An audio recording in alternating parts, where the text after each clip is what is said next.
بیماریوں سے بچنے کا وظیفہ، صحت کو پانے کا وظیفہ، قبولیت دعا کا اور اللہ کے قرب کا وظیفہ وہ کیا ہے؟ وہ تہجد کی نماز ہے۔ حدیث کے اندر آتا ہے کہ تم تہجد کی پابندی کرو، یہ تم سے پہلے نیک لوگوں کا طریقہ رہا ہے اور تمہیں تمہارے رب سے قریب کرنے کا ذریعہ ہے اور تمہارے گناہوں کو معاف کروانے والی ہے اور آئندہ گناہوں سے روکنے والی ہے، اور ایک حدیث میں ہے کہ جسم کی بیماری بھی دور ہوتی ہے۔ تہجد کی پابندی جو کرے گا with the passage of time ان کی زندگی میں تبدیلیاں آنی شروع ہو جاتی ہیں، کیونکہ تہجد سے گناہ بھی معاف ہوتے ہیں، یہ گناہوں سے روکنے کی بھی طاقت اور تاثیر رکھتی ہے۔ اصل مسئلہ ہی ہمارا گناہ ہے، ہمارا اصل مسئلہ ہمارے گناہ ہیں۔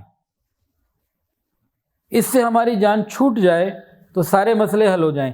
تہجد گناہوں کو معاف بھی کرواتی ہے، گناہوں سے روکتی بھی ہے، انسان بچتا ہے۔ تو جب یہ خود نکل جائے تو پھر پریشانیاں ختم ہو جائیں گی، تو بیماری کیسی رہے گی؟ ہماری اکثر پریشانیاں اور بیماریاں پریشانیوں کی وجہ سے آتی ہیں، سوچ کی وجہ سے آتی ہیں۔ تو اس وقت ہم اٹھیں، اللہ سے مانگیں، ہماری بیماریاں دور ہوں گی، ہماری پریشانیاں دور ہوں گی۔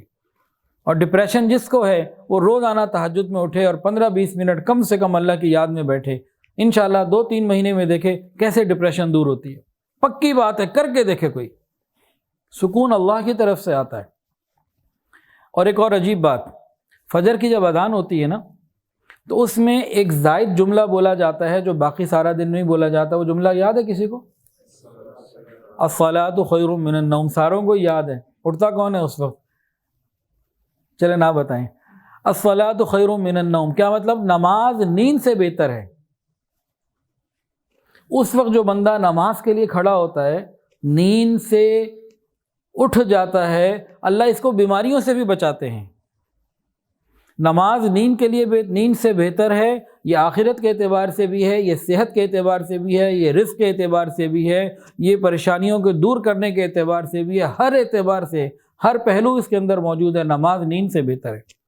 اور آج میڈیکل رپورٹ ایک یہ آئی ہے، وہی کہتے ہیں کہ جو صبح کا وقت ہوتا ہے، جو رات کو سوتے ہیں اور 10 بجے تک سوتے ہی رہتے ہیں، درمیان میں نہیں اٹھتے، ان کے پاس ہارٹ اٹیک کے چانسز زیادہ ہیں۔ اور جو درمیان رات میں تہجد میں یا فجر کے لیے اٹھ جاتے ہیں، کچھ قضاء حاجت کے لیے چلے جاتے ہیں، کچھ تھوڑا بہت چلنا پھرنا ہو جاتا ہے، جسم کو ایک طرح کی ذرا تازگی مل جاتی ہے اور ایکٹیو ہو جاتا ہے، تو ان کو ہارٹ اٹیک کے اور بہت ساری دوسری بیماریوں کے چانسز کم ہو جاتے ہیں۔